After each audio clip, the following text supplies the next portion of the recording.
semuanya. Ini pertama ya, yang perlu kita refresh, yang perlu kita tajdid adalah an-niyah. Ya, niat ditoto, niat ditata. Ya. Insyaallah innamal a'malu binniyat, al-umur bil maqasid. Jadi niat kita ditata, ya. Salawat dan salam mudah-mudahan tetap tercurah kepada junjungan kita Nabi besar Muhammad sallallahu alaihi wasallam. Para sahabat-sahabat sekalian,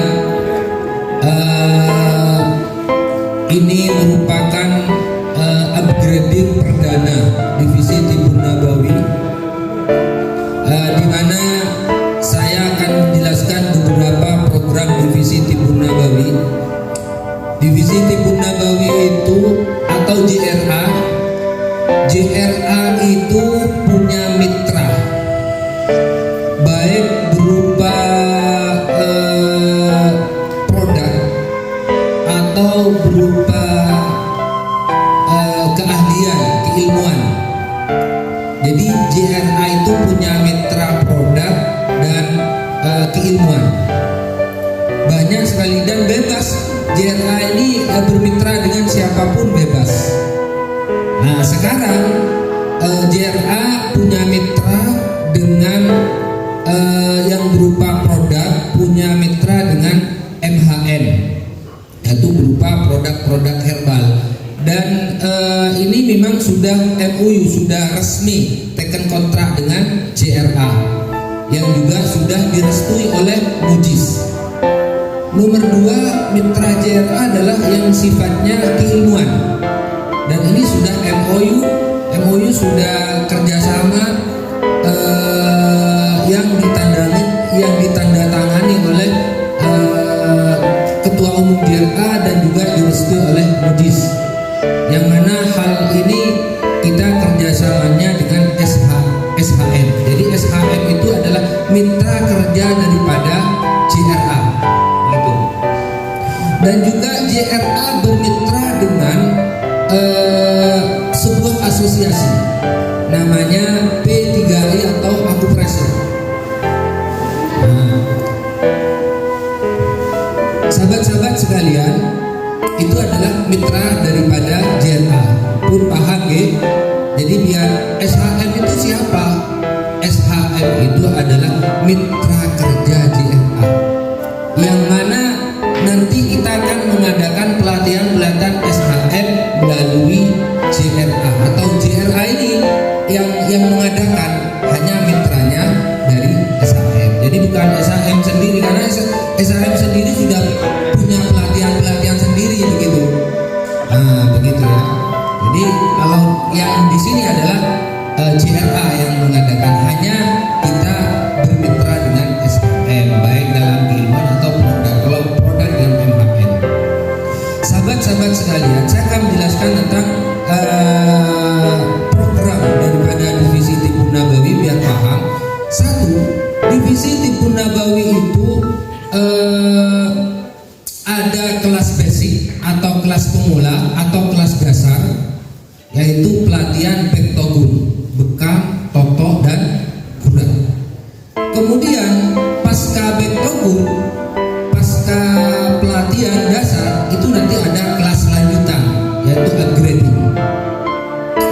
Nah, di kelas lanjutan ini ada dua keilmuan, ada dua program. Program pertama adalah sertifikasi. Bagaimana sekiranya para terapis JRA itu punya surat izin praktek di rumahnya masing-masing. Ini program pertama, itu sertifikasi. Bagaimana caranya agar terapis JRA punya izin praktek? Caranya harus ikut pelatihan dari sebuah asosiasi. Semuanya izin praktek untuk Hatra itu ikut pelatihan dengan sebuah asosiasi. Banyak sekali asosiasi itu. Ada Patri, ada Reiki, ada hipnosis, ada PBI, ada akupuntur,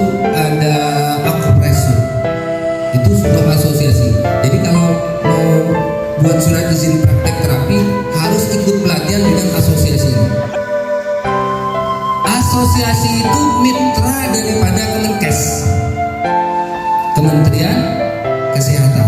Jadi mitra Kemenkes itu kawan-kawan, ada medis, ada hatra, penyihat tradisional. Kalau medis itu didapat dengan cara akademik berjenjang, mulai dari SMP, SD, SMP, SMA dan kedokteran. Sedangkan kalau hatra, penyihat tradisional bisa didapat dengan cara workshop atau pelatihan-pelatihan dengan asosiasi resmi dari pemerintah. Bisa dipahami? Asosiasi resmi yang dari pemerintah itu banyak sekali, di antaranya PBI dan B3I. Nah sekarang JRA menggandeng atau bermitra atau kerjasama MOU dengan sebuah asosiasi namanya P3HI atau Akupresur. Kenapa JRA kok bermitra dengan Akupresur, kok bukan dengan PBI dan lain sebagainya? Karena ketepatan Akupresur itu presidennya sekarang adalah Ustadz Abu Bakar yang nanti akan mengisi di sini.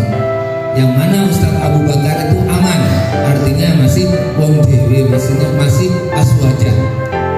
Sedangkan yang lain itu masih belum tentu, gitu ya. Jadi sertifikasi itu caranya nanti ikut pelatihan Akupresur dulu. Akupresur itu kawan-kawan, kalau nilai mungkin mahal sekali, tapi di JRA sangat murah sekali, karena nanti ada kebijakan dari presidennya ini. Itu Akupresur. Bagaimana caranya? Sama dengan ini, dikoordinir oleh ketua PC untuk mengadakan pelatihan Akupresur. Nah, di mana Akupresur itu nanti akan ada 4 kali pertemuan. Ada berapa? 4 kali pertemuan. Yang 3 kali via online. Dan yang 1 kali itu offline sekaligus uji kompetensi. Nah, itu yang ngajar ya dari Akupresur, ya Nusantara, bukan JRA lagi, sudah yang ngisi dan lain sebagainya. Cuman tetap ada perwakilan dari JRA karena ini adalah mitra. Kalau sudah uji kom, maka akan mendapat sertifikat resmi berlogo Garuda dari Akupresur. Paham? Nah, kalau sudah punya sertifikat, baru ini bekal dasar untuk ngurus surat izin.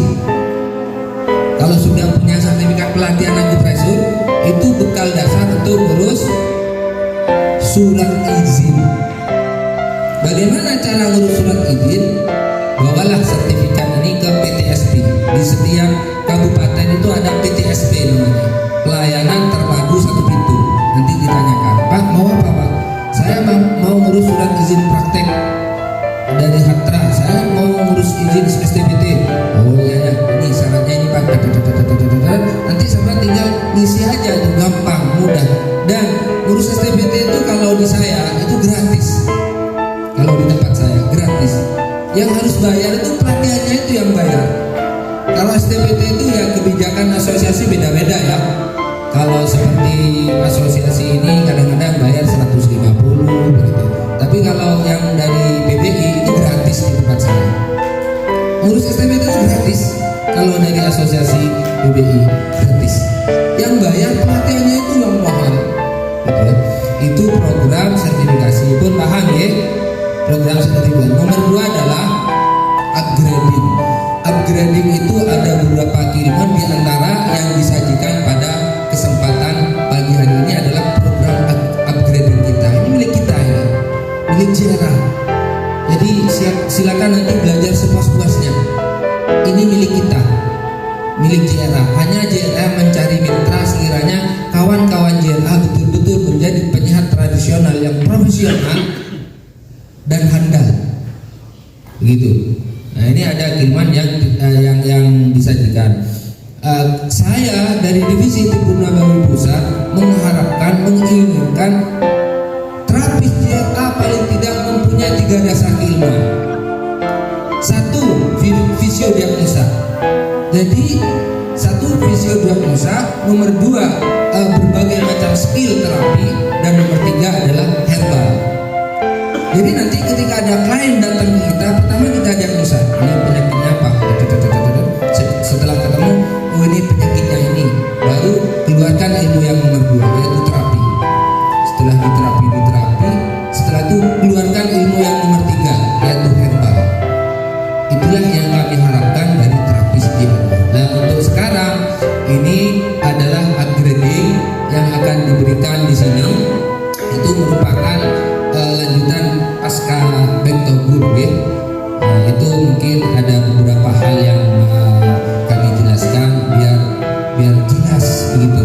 Ini programnya siapa, pelatihannya apa, insya Allah sudah jelas, ya. Jelas. Terus untuk produk-produk, saya sekarang membawa produk. Jadi nanti misalnya kawan-kawan mau minat produk kami dari JRA, saya membawa produk berupa kaos back to good, ya, yang pingin nanti bisa beli di instansi siaran petugas di sana, kaos back to good. Terus beberapa produk-produk herbal, diantaranya ada gurah dan minyak toy ajaib dan herbal-herbal yang dari MHN itu saya bawa. Jadi biar nanti pas pertengahan acara break bisa kawan-kawan lihat-lihat, mungkin berminat. Mungkin hanya ini yang dapat kami sampaikan. Mudah-mudahan ini bersama dengan hidayah dan maula Allah. Sekali lagi niat perlu ditata, ya. Insya Allah kalau niatnya bagus, insya Allah nanti jatuhnya bagus. Kemudian saya mengharap nanti belajar sepuas-puasnya, dan nanti setelah pelatihan ini saya minta kepada ketua PJ untuk di follow up, ya, hasil pelatihan ini apa hasilnya. Jadi nanti sebulan, karena ini sertifikat, insya Allah sertifikat akan diberikan kecuali sudah ada bukti praktek, ya. Itu menunjukkan pelatihan kita bukan abal-abal, betul-betul profesional. Jadi diagnosa nanti harus punya bukti pernah mendiagnosa orang. Setelah itu mungkin paling lama 1 bulan baru bisa dikasih sertifikatnya. Demikian. Mungkin ini yang dapat kami sampaikan. Mudah-mudahan bersama dengan hidayah dan Allah, dan mudah-mudahan ilmu yang kita pelajari ini menjadi ilmu yang barokah dan bermanfaat untuk semuanya. Amin ya rabbal alamin. Wallahu muwaffiq ila aqwamit thoriq. Wassalamualaikum warahmatullahi wabarakatuh. Dan saya bersyukur sama-sama hari ini masih panjang umur, sehat walafiat walakor. Amin, amin. Bukan sehat walafiat plus akor.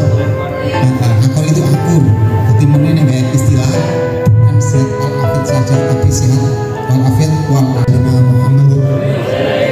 Semoga selawat ini mengantarkan kita menjadi titipan tongkat estafet umat terbaik akhir zaman, sehingga apa yang nanti kita lakukan, apa yang kita laksanakan tetap akan menjadi catatan ibadah ila yaumil qiyamah. Dan alhamdulillah amin. Ustaz Rahim yang mengajak saya datang ke sini ini dalam rangka memang tadi belajar bareng-bareng. Tentunya anjuran semuanya juga saya kira ingin sharing harmoni. Kalau Cak Abdu bukan ingin mengajari kawan-kawan panjenengan semuanya, tetapi semata-mata adalah kita melihat ilmu. Allah menciptakan kita dengan ahsani taqwimnya penciptaan ini. Kalau tidak dimanfaatkan untuk kebaikan dan perbaikan, maka nikmat ini akan menjadi sesuatu yang tidak baik. Jadi kebaikan dan kebaikan dan perbaikan. Kita melakukan kebaikan, tapi juga melakukan perbaikan untuk diri sendiri. Tidak usah memperbaiki orang lain sebelum memperbaiki diri sendiri. Tidak usah menjadikan orang lain sebelum menjadikan diri sendiri. Maka tugas daripada para praktisi skill 2 atau alumni betul adalah lakukan perbaikan diri sendiri. Kalau kemarin sudah memperbaiki klien, sudah memperbaiki marki, sudah memperbaiki pasien istilahnya, tapi terkadang lupa dan kita perlu diperbaiki. Sampai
niki bayi, nah ini niki bayi baku niki. Merem boleh kan? Salah kopi. Kan makanya Sangat contoh. saya kan ngomong tadi tes kesehatan lulus, tes fisik lulus, nah tes alhamdulillah. Nah apa kita sharing sampai saat ini kan fresh kita ini. Oh ternyata baru tanda itu pindah, aku itu pindah di sini. Kesempatan begini diri bagi anatomi ini. Jadi dagu itu tetap di sini. Meskipun Gresik, Mojokerto, Kalimantan, Jepang, dagu di sini. Terus kata tes manusia, soalnya ketika saya ada itu apa? Alhamdulillah. Saya ingin panjenengan karena panjenengan sudah keluarga JRA. Singkatan JRA itu apa? Kalau nyuwun mangke panjenengan sebelum siang jenengan ambil kertas jenengan sobek, jenengan berikan kalimat singkatan JRA selain Jam'iyah Ruqyah Aswaja, 1 atau 2. Kasih nama, terus misalkan JRA, misalkan janji ridho Allah pasti sukses, seperti itu. Berarti JRA kasih kalimat, kasih singkatan, no? Pokoknya singkatan itu yang nanti panjenengan singkatan itu mempunyai motivasi yang sangat tinggi untuk orang lain. Nah, yang terbaik nanti tak kasih dia. Oke, yang terbaik pertama dan kedua tak kasih dia. 1 atau 2 singkatan J, tapi jangan sekarang, nanti belajar nanti aja. Oke, seperti itu. Alhamdulillah. Kalau kita ingin belajar sehat, maka kita juga harus tahu rumusnya sehat. Rumusnya sehat gampang. Kita sih belajar dulu ya, belajar diri sendiri ya. Jadi sendiri ya. Sehatnya kita adalah belajar SEHAT. S-nya apa? S-nya sering kali saya sampaikan. S-nya adalah spiritual. E-nya ini rumusnya yang paling mudah sekali. E-nya apa? Optimalkan enzim. Enzim itu adalah makanan Al-Quran yang dikonsumsikan sebagai sarana kekuatan mentality, kekuatan metabolisme. Enzim yang terbaik yang telah diabadikan Al-Quran adalah apa? Asal madu. Madu. Pertanyaannya, anjenengan keluarga besar dari JRA di rumah sudah ada minuman madu belum? Alhamdulillah. Oke. Yang ada katakan. Yang punya madu di rumah stok. Udah. Yang punya ya, alhamdulillah semuanya. Yang pagi tadi sebelum berangkat sudah konsumsi angkat tangan. Ya 1, 2, 3, 4, 5. Yang lain bisa mentok ya Pak, jangan dulu pasien datang dari saya Pak, benar? Jujur ya, jujur ya. Kalau nggak saya nggak demam nggak konsumsi, jangan. Karena salah satu dari resep seorang praktisi JRA adalah mengkonsumsi madu. Merek apapun terserah, syukur-syukur mereknya JRA. Guys pokoknya. Yang ketiga, hormon. Optimalkan hormon. Hormon itu senyawa untuk meningkatkan mood gairah, sehingga panjenengan hari ini mungkin kerja guru, mungkin kerja petani, mungkin kerja jualan, peracangan, tetapi ada kemampuan utama untuk pelayanan, yaitu ruqyah. Maka semangat yang harus dimunculkan adalah semangat mood gairah untuk selalu menangani. Jangan hari ini misalkan aku mungkin jualan, terus ketika ada Pak, tolong Pak, saya ini di ruqyah Pak, saya ini kursi itu yang bener lusa aku jadi dolan, aku jadi nang pasar tapi sampai jangan. Karena komitmen kita sudah punya kartu, sudah punya ijazahan, sudah punya buku, ya tentunya semangat untuk menggelorakan pelayanan itu harus muncul. Sehingga kalau kita semangat gelora, maka energi yang ada adalah energi magnet. Ketika energi magnet itu muncul, otomatis Allah akan menggerakkan praktikumnya. Itu hormon yang ada itu adalah makanan Al-Quran yang disebut dalam Al-Quran a'udzubillahi minasyaitonir rajim wa yas'auna fiha kasan kanat bisa juga yusqawna fiha ka'san kanat mizajuha napa ya khusnul rahim napa mizajuha wa yusqawna fiha ka'san kanat mizajuha zanjabila. Apa itu zanjabila? Zanjabil, jahe. Pertanyaannya panjenengan di rumah di klinik sampun wonten jahe napa dereng? Sampun. Jahe ini dimasak napa disimpen napa ditambah etang harian? Simpen harian. Jahe kalau kasih bocoran seluruh praktisi rukyah di Indonesia lewat bendera apapun maka wajib mengkonsumsi jahe. Kenapa? Jahe itu adalah minuman 3 dimensi, minuman ilmiah, alamiah, dan ilahiyah.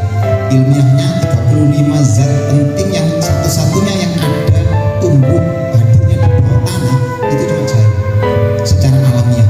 Jadi jahe yang lain itu zatnya cuma 5, cuma 7, cuma 10 gitu. Jahe 35 zat penting yang dia nimpang tumbuh di bawah tanah dan itu paling tinggi terbaik dan itu ada di jahe. Secara alamiahnya tumbuh di bawah, secara ilmiahnya dia berkhasiat untuk 4 organ, otot, tulang, darah, dan sendi. Maka orang yang konsumsi jahe maka tidak mungkin cokot-cokot, tidak mungkin minum, tidak mungkin asam urat, tidak mungkin gigi, tidak mungkin lemes. Itu. Yang ketiga, jahe itu secara spiritual, secara ilahiyah dia punya kekuatan yang namanya alpha frekuensi, sehingga orang yang mengkonsumsi jahe itu insya Allah bisa membantu untuk mencegah penyakit besar. Kenapa? Karena di surga itu orang mengkonsumsi jahe. Wiskona disuguhkan, menunjukkan minuman penduduk surga adalah jahe. Makanya di surga tidak ada asam urat, kolesterol, diabetes, berarti tidak ada. Karena konsumsinya jahe. Orang yang konsumsi jahe pun juga sama. Ini promosikan ke kawan-kawan konsumsi jahe. Para perukyah itu kalau berpotensi terapi, apalagi merukyah itu berpotensi masih ketempelan energi negatifnya marki, entah itu fisik, entah psikis, entah spiritual, maka jahe sebagai grounding, penetralisirnya, pembersihannya. Jangan sampai mari merukyah langsung megang anaknya, megang bojone, ketempelan tangan kita masih ada energi negatifnya klien. Itu enggak, makanya klien dirukyah sembuh tapi nempel ke kita. Maka jahe dikonsumsi sebelum kita pulang, sebelum kita berinteraksi dengan keluarga, dengan santri. Jahe konsumsi. Tapi nanti jangan tanya jahe emprit atau jahe gajah ya. Di Al-Quran tidak ada jahe emprit, nggak ada jahe gajah. Pokoknya jahe konsumsikan setiap hari untuk meningkatkan hormon. Orang kalau hormonnya stabil maka dia subur, kekuatan mentalnya stabil, kekuatan fisiknya stabil, kekuatan spiritualnya kuat, pembersihan paripurna. Bahkan jahe, para spiritual mengatakan orang kalau ingin merukyah dengan totalitas maka konsumsi jahe, maka jahe bisa merukyah sendiri. Gitu ya. Secara ilmiah jahe bisa merukyah pasien sendiri.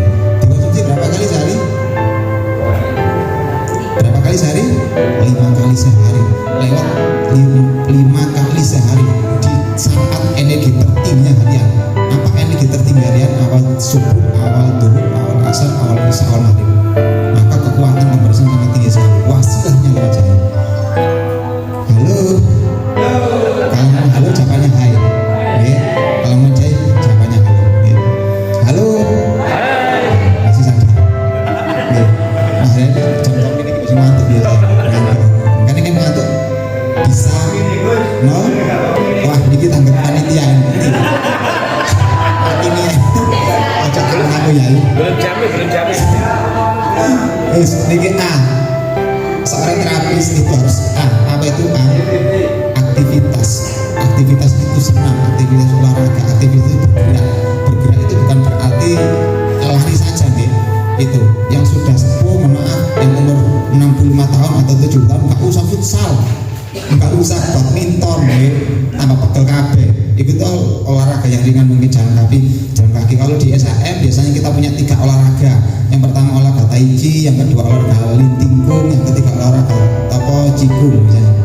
Kita biasa olahraga itu. Yang rata-rata kampung SHM itu sudah bisa praktek. Bukan untuk pencak silat atau kanuragan, tapi untuk sehat dan menyehatkan. Kapan-kapan jenengan bisa cari olahraga ringan yang sekiranya tidak mengganggu panjenengan aktivitas otot tulang rusuknya.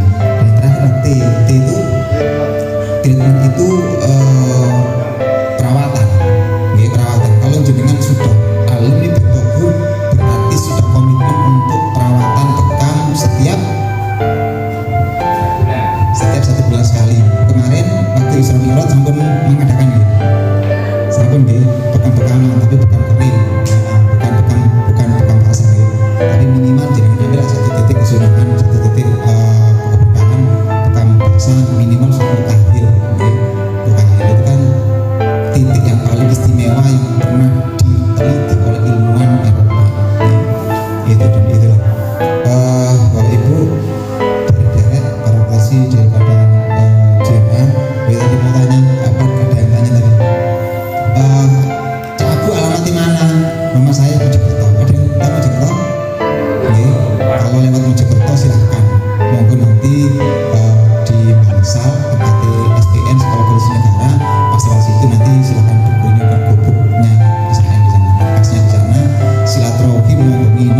Ya, anak itu gede, tapi pakai terbuka monggo silaturahmi.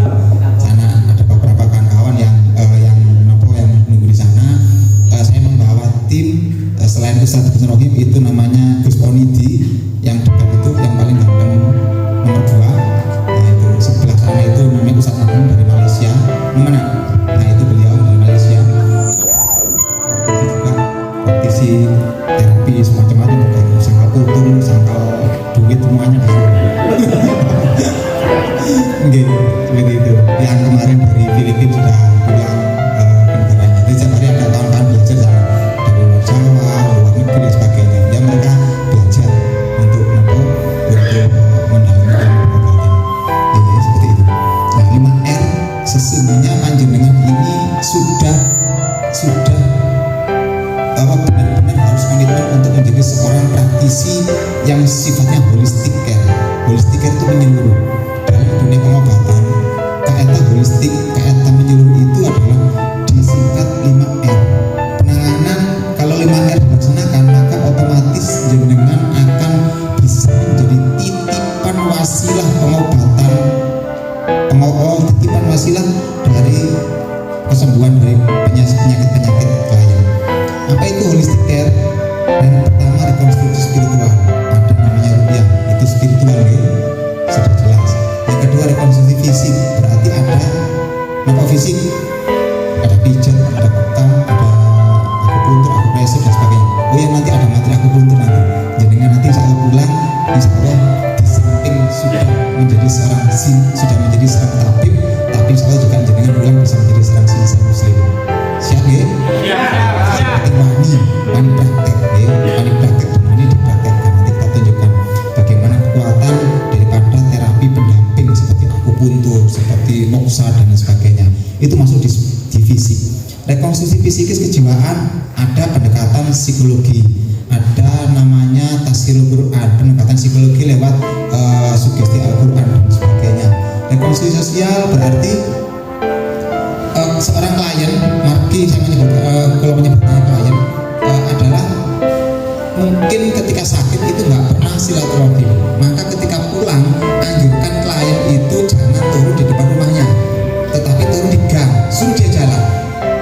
Pak D, sampai nanti kalau sudah pulang dari sini, jadi kan ada gang, kira-kira 50 meter dari gang mana, jangan turun di depan rumah, tapi turun di gang, jadi kan jalan. Lupa, aku nanti gimana jalan? Aku yang penting kan masih bisa jalan, silakan jalan, meskipun pakai krek dengan jalan. Nanti ketika ada tetangga, tolong disalami, bilang tok ke tetangga, salamono, minta ridhonya, minta ikhlasnya, minta doa untuk kesembuhan. Ternyata terbukti ketika 1, 2, 3 ini tidak terselesaikan, ketika mereka jalan salaman dengan tonggoni, salaman dengan jana pamili ini, itu muncul doa-doa ikhlas dari tetangganya. Yang nggak tahu akhirnya tahu, yang tidak itu akhirnya ridho. Nyampe rumah lu warasi 100%. Kan aneh, dan ini sering terjadi pada klien saya. Nah ini nanti bisa disampaikan kepada klien jenengan gitu. Tapi jangan suruh turun di terminal. Mau 3 kilo kok kira mau ke terminal, tekor sih kira. Ya kira-kira lah. Nanti tanya aja, Pak D, jenengan rumah jenengan dari rumah jenengan sampai masjid atau dari masjid ke rumah jenengan berapa meter kira-kira? Atau tanya ke keluarganya, kira-kira 50 meter. Oh berarti jangan kasih untuk jalan. Kira-kira 10 meter, 15 meter. Sing penting ketemu tetangganya, minimal 1, 2, 3 tetangga. Duduk salaman seperti itu. Insya Allah silaturahim berjabat tangan dengan ikhlas itu menjadikan kekuatan pembersihan, kekuatan kesembuhan. Yang terakhir adalah rekonstruksi nutrisi. Nutrisi yang terbaik adalah nutrisi yang diresepkan oleh 3 dimensi unsur halal, unsur doa, dan unsur energi. Unsur halal barangnya halal, unsur doa ada suhunya, ada ruangnya, unsur energi adalah ketika memetik kondisi yang metik itu adalah sedang berwudu dan sedang berdoa. Kalau ini dijalankan oleh panjenengan komplit semuanya sudah. Ini umpama nanti ditandingkan dengan semua metode-metode perawatan, insya Allah ini yang paling cepat memberikan kesembuhan atas izin Allah. Paling cepat memberikan kesembuhan atas izin Allah. Sehingga yakinlah kalau ini jangan praktekkan.